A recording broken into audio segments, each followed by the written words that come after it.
Bonjour, bienvenue dans cette étude numéro 4, Miséricorde et justice dans les psaumes et les proverbes. Alors je suis très contente de vous retrouver et je ne suis pas seule. Je suis avec Jean-Jacques Chafaugrac, le pasteur Jean-Jacques Chafaugrac. Bonjour. Et le pasteur Elder Pereira. Bonjour. Alors pour commencer, tu veux bien nous conduire en prière, s'il te plaît? Avec plaisir. Seigneur, nous sommes là pour nous connecter à toi au travers de cette parole que tu nous as laissée. Nous voudrions que ton esprit nous aide à la comprendre et à la vivre. En Jésus. Amen. Amen. Amen. Miséricorde et justice. Alors la justice, comme c'est dit dans l'étude, on l'entend souvent dans les psaumes. David est vraiment quelqu'un qui a soif de justice, peut-être qu'il se sentait opprimé, oppressé. Est-ce qu'il y a un psaume ou alors un proverbe qui vous a interpellé sur ce thème de l'injustice ou de la justice? Il y a déjà le psaume 82. Je lis donc à partir du verset 3. « Rendez justice aux faibles et à l'orphelin, faites droit aux malheureux et aux pauvres. Sauvez le misérable et l'indigent, délivrez-les de la main des méchants. » C'est vrai que dans l'ancien temps, tout comme aujourd'hui, il était plus facile de rendre justice à ceux qui étaient puissants, qui étaient bien installés, qui avaient le pouvoir politique, financier, économique, et de négliger ceux qui étaient faibles et orphelins. Dans l'ancien temps Il seulement? faut dire, pas que dans l'ancien temps, c'est sûr, mais je veux dire, ce psaume s'adresse à une époque où le système social n'était pas pris en main par un gouvernement central. Et donc, c'était les familles qui étaient appelés à prendre soin des leurs. Il n'y a pas de retraite. Oui. Ce sont les enfants qui prenaient soin des parents. Il n'y a pas de maison de retraite. C'est vrai. On cherchait des amis, des personnes pour aider ceux qui étaient malades et qui faisaient l'aumône. Il n'y a pas de RMI, il n'y a pas de RSA, il n'y a pas de sécurité sociale. C'est un système où vraiment l'interdépendance était indispensable pour faire vivre la société, les cellules familiales qui constituaient la société. Donc là, on voit que l'injustice était flagrante parfois. Aujourd'hui, elle peut l'être aussi. Mais on a un système social construit différemment. Mais on retrouve les mêmes principes à l'œuvre. Et il est très souvent visible lorsque l'injustice n'est pas... lorsque la justice, n'est pas rendue. Le faible est toujours en position de faiblesse de par sa pauvreté, de par son manque de pouvoir, parce qu'il ne peut pas agir avec les mêmes armes que ceux qui sont en situation de pouvoir. Et c'est en ce sens qu'ils sont plus sensibles à cette question de justice sociale. Mais pourquoi, j'en reviens à cette question, pourquoi c'était aussi important pour David de vouloir la justice, alors que lui était finalement quelqu'un qui avait la possibilité, les moyens, il était roi finalement. Pourquoi se sentait-il si désespéré pour les faibles? Est-ce que tu... Oui, alors personnellement, c'est vrai que j'ai pensé à un psaume, je pensais à l'instant à un psaume qui revient au début du livre des psaumes, dont la plupart des psaumes, tu l'as dit, ont été écrits par David. Moi, j'aime beaucoup David. D'ailleurs, voilà, c'est une personnalité qui me va tout à fait. C'est quelqu'un qui était dans l'action, mais quelqu'un qui était aussi dans la contemplation, qui était dans la prière, qui est profondément attaché effectivement à la justice, au bien-être du peuple. Et donc, c'est tout naturel que dans ces écrits qui sont comme des chants, qui sont des prières, c'est tout naturel que David puisse souligner et revenir à l'essentiel, quoi. Donc pour moi, David exprime au travers de sa plume, au travers de ses élans de littéraire, enfin de poète, il exprime en fait ce que chaque personne peut vivre. Moi, j'aime beaucoup les psaumes parce que c'est des prières. Et d'ailleurs, j'ai commencé, et ça c'est ma façon de prier avec les psaumes, à réécrire les psaumes. Tandis que je voudrais vous proposer de lire quelques versets, mais dans une réécriture que j'ai faite du verset 9, du psaume 9. Du psaume Alors, psaume 9. 9. Qui souligne en fait l'aspiration de David à la justice. Il fait le constat, vous savez que David, il n'a pas toujours été dans une situation très agréable. Avant d'être roi et ensuite quand il est devenu roi. Et ce psaume nous parle d'un épisode de David pendant lequel il souffrait lui-même d'injustice. Et alors au verset 5, pardon, il nous est dit, après qu'il se soit vraiment tourné à Dieu, de tout mon cœur, verset 2, de tout mon cœur je veux te célébrer Seigneur. Ça c'est mes paroles. Car verset 5, car en juste juge, tu défends le droit et tu rends justice dans ton trône de grâce. Quand on regarde la société qui nous entoure, et ça c'est à toutes les périodes, à l'époque de David aussi, on peut quelquefois être vraiment touché par des injustices dont on est témoin ou qu'on entend. Et donc ce psaume est là pour nous dire, oui, le droit des faibles peut être bafoué pour un temps. De même, Dieu même, quelquefois, peut être mis en accusation, peut être méprisé, peut être rejeté de la vie de quelqu'un. Mais Dieu aura le dernier mot. C'est le seul juge. Et la justice de Dieu aura le dernier mot. Et la justice de Dieu, c'est vraiment le bien-être, c'est le bonheur de chaque être humain. Alors, quand il s'exprime au verset 10, et je prends encore, excusez-moi, c'est vraiment ma façon de prier avec les psaumes, que le Seigneur soit un refuge pour l'opprimé, un soutien pour le désespéré. Ça, c'est comme un appel. Voilà, tu vis des moments de détresse, tu vis un sentiment profond d'injustice. N'essaie pas de rendre toi-même la justice, au risque d'être toi-même injuste. Mais tourne-toi vers celui qui, un jour, et qui déjà maintenant, prendra cause et fait pour toi. Parce que Dieu, c'est ce que nous exprime le psalmiste, Dieu prend acte des situations, Dieu prend le faible, celui qui est opprimé, il prend acte de ses souffrances, il rendra justice. Il fera le nécessaire. Un jour.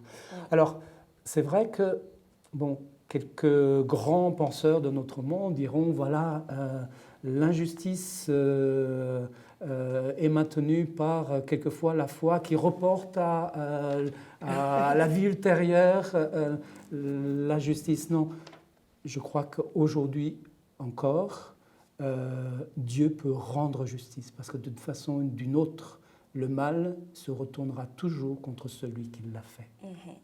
Alors, il y a aussi un cheminement émotionnel et psychologique auquel Dieu nous convie. Lorsqu'on souffre d'une injustice, et on a tous souffert à un moment ou un autre d'injustices, grandes ou petites, on se sent meurtri, on se sent frustré, et on se sent vraiment malade de cette injustice parfois. Et je crois que de faire acte de dépendance vis-à-vis de Dieu, de tout remettre entre ses mains, en disant Dieu, voilà, c'est toi qui es mon avocat, mon défenseur. Eh bien, ça aide à cheminer émotionnellement. Parce que le dossier lourd qui nous brûle les mains, qui nous brûle le cœur et pour lequel on ne peut rien, on dit Dieu, voilà, je te le confie. Ça permet d'exprimer cette injustice, voilà. de pouvoir la verbaliser, de pouvoir l'exprimer. De la mettre au pied de la croix et de l'abandonner entre les mains de Dieu. C'est ce qu'il fait finalement tout au long des psaumes. Mais c'est une manière aussi de mourir à soi. Oui. Je meurs à ma colère, je meurs à ma frustration, je meurs à mon sentiment d'injustice. Je remets tout entre tes mains. Donc ce n'est pas simplement remettre à un futur un acte de justice divin, c'est aussi dès aujourd'hui eh bien, trouver le chemin de la paix, Oui. le chemin de l'apaisement, parce que je sais que je peux me confier en Dieu. Et cela nécessite une confiance, une relation de confiance. Puisque je fais confiance à Dieu, puisque je suis convaincu de son amour pour moi, alors je sais qu'il fera toutes choses pour mon bien. Oui. Pour aller dans ton sens, Jean-Jacques, très souvent, dans la situation de victime, on aspire à ce que la justice soit rendue pour être reconnue dans son intégrité. Pour être entendu également. Et pour être entendu. Et donc, ce que les psaumes nous disent, c'est qu'effectivement, ce cheminement est un cheminement, parce que quelquefois, même dans la justice des hommes, la justice ne vient pas tout de suite. Et ce que la prière, au travers les psaumes, nous montre, c'est qu'en fait, si avec les injustices, nous vivons encore dans ces sentiments qui deviennent des chaînes émotionnelles pour nous, ça va encore excusez-moi le terme, nous pourrir encore plus la vie.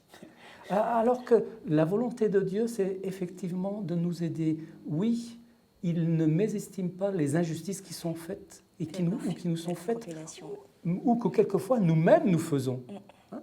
Mais ce qu'il souhaite, c'est nous libérer de ces conséquences des situations d'injustice. Et on le perçoit très bien, lorsque justice est rendue, ça ne retire pas l'amertume. Lorsque justice est rendue, ça ne retire pas la haine. Lorsque justice est rendue, ça ne retire pas la colère et la frustration. On se rend compte qu'il faut plus que cela. Et ce plus que cela, les chrétiens le définissent souvent comme l'abnégation, le pardon, la réconciliation, la paix retrouvée. Et je crois que ce sont des choses qui vont à l'encontre de tout ce que nous sommes, de tout ce auquel nous pouvons, humainement parlant, aspirer. Et la vengeance, qui est souvent recouvert du drap de justice, eh bien, ne pourra nous apaiser et nous rendre cette paix après laquelle nous courons. Oui. Seule la voix de Dieu nous permet d'atteindre cette véritable paix. Oui, je veux ici souligner peut-être des situations terribles, de maltraitance par exemple, vraiment de faits très graves qui sont portés. Il est vrai que quelquefois des personnes sont prises dans cette situation et se disent « mais moi je ne peux pas pardonner, le mal a été tel que je ne peux pas pardonner ». Je crois que c'est tout naturel qu'on entende et qu'on accepte de telles paroles. Oui, mais... Parce que c'est normal, la blessure qui est là à vif, on ne peut pas faire abstraction de cette blessure. Mais la volonté de Dieu, c'est effectivement de nous aider à cheminer. Et même s'il n'y a pas de demande de pardon, par exemple, dans ces situations-là, qu'au moins en nous-mêmes, dans notre situation de victime, nous ne portions pas en plus le poids du choix de l'autre de ne pas demander pardon.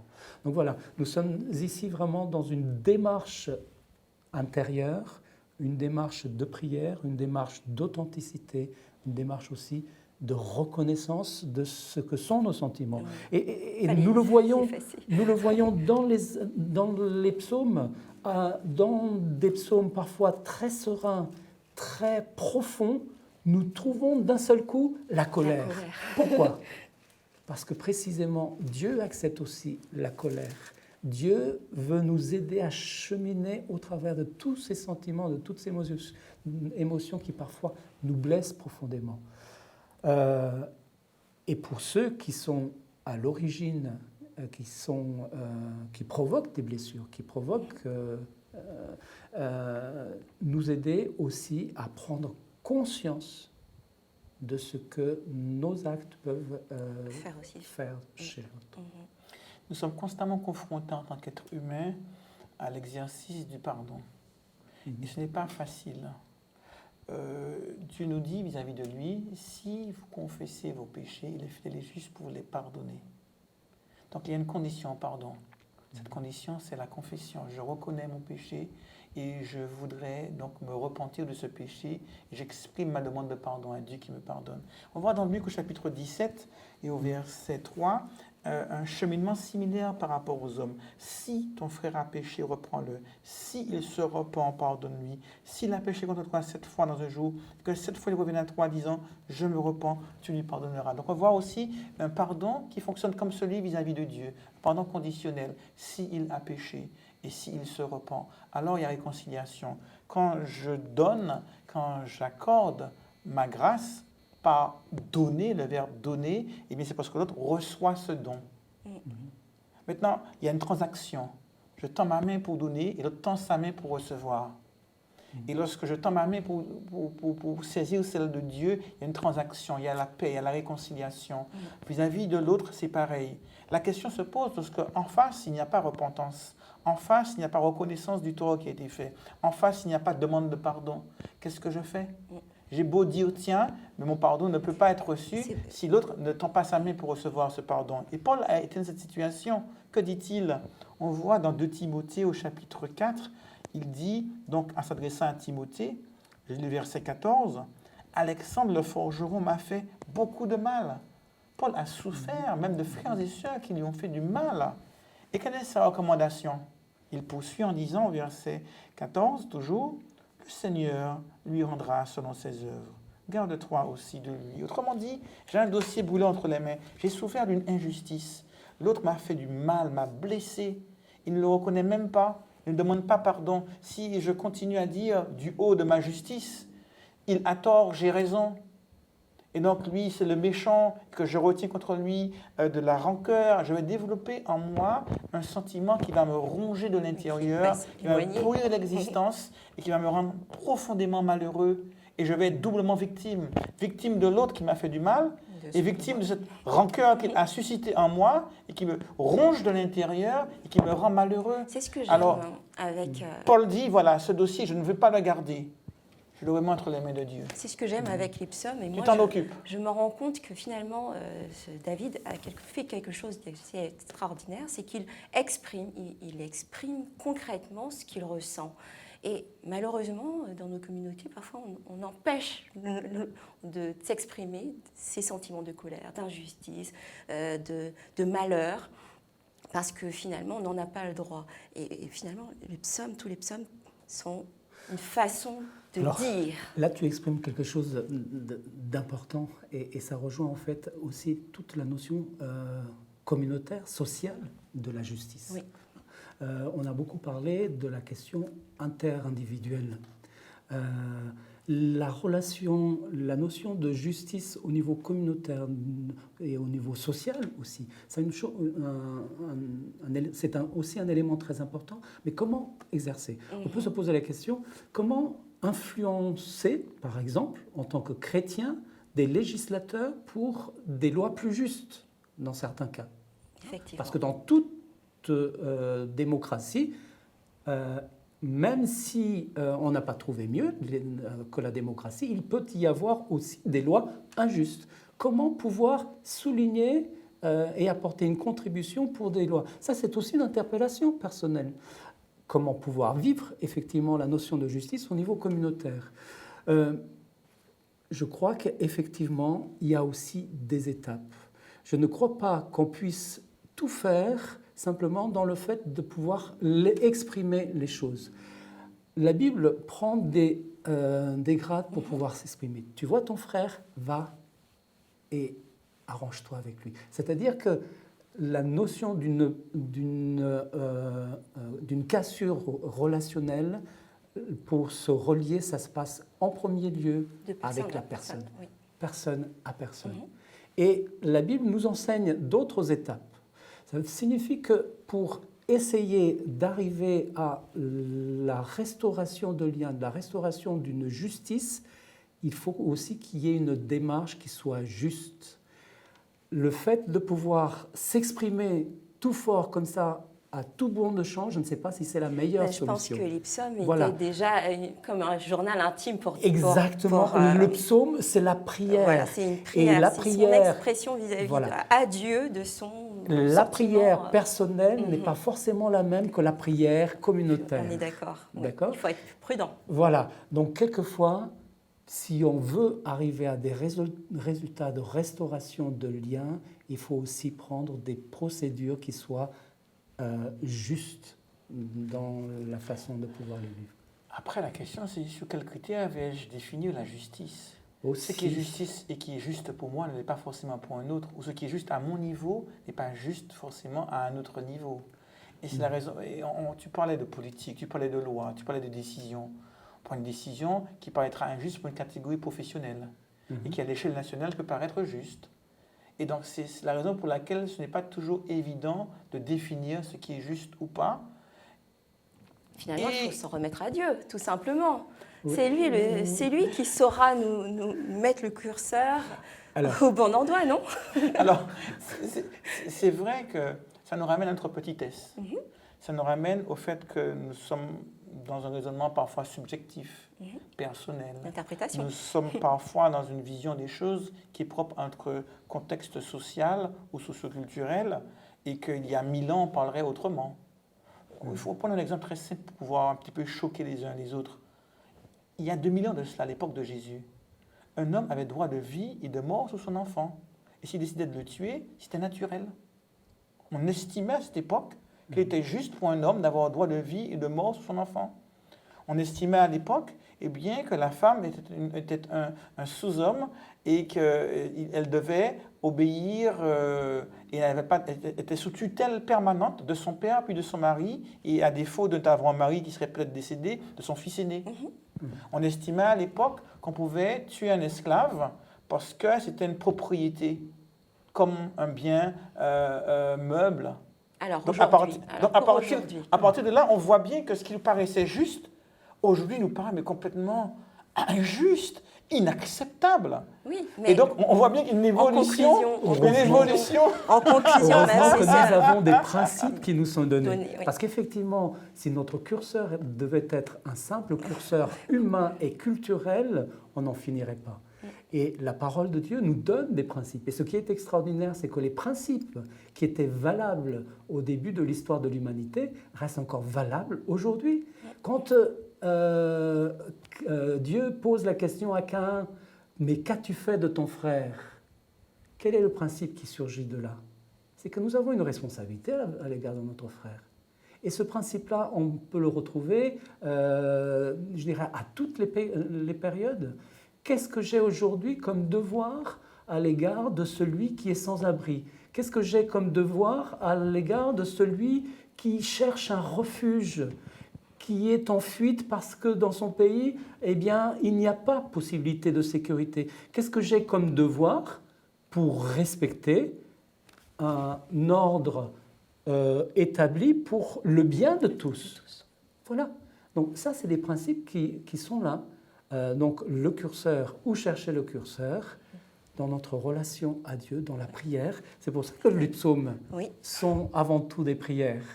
Parce que justement, le principe et le curseur se retrouvent dans notre relation avec le Seigneur. Cette relation, c'est marcher avec Dieu, finalement.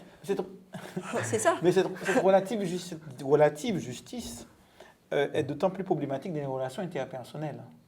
Dans un conflit, souvent, les deux sont persuadés d'avoir raison. Les deux sont vraiment, en toute sincérité, convaincus d'avoir raison et d'être injustement traités par l'autre. Et c'est où on doit lâcher prise. La Bible nous invite à lâcher prise. Et la Bible nous dit parfois, mais vous souffrir l'injustice pour le bien de l'autre. On lâche prise. Parce que ce qui est le plus important, c'est la relation à l'autre, la réconciliation, le pardon, le service. Et ce lâcher prise, eh bien, c'est Dieu qui peut nous amener à le vivre pour avoir des relations harmonieuses les uns avec les autres. Oui. Et dans cette perspective, nous en sommes aussi le bénéficiaire. Tout à fait. Ça nous libère, ce lâcher prise, pour pouvoir, au-delà de la justice, trouver l'amour, le pardon, la réconciliation, la paix. Alors, dans l'étude, il nous reste peu de temps, hein, parce qu'on a beaucoup débordé sur le terme de la justice et des relations de pardon personne à personne et dans nos communautés. Mais les proverbes sont des textes qui invitent à l'action. À l'action, à la réalisation concrète de choses pour interagir, aider l'autre, des actions de justice. Contrairement au psaume qui était plus dans une espèce de contemplation, je remarque que les proverbes invitent à l'action. Fais ceci, fais cela. Je vais essayer de trouver un exemple. Mais ce que j'aimerais qu'on retienne sur la partie des proverbes, c'est que la manière dont c'est exprimé ne nous laisse pas d'autres alternatives.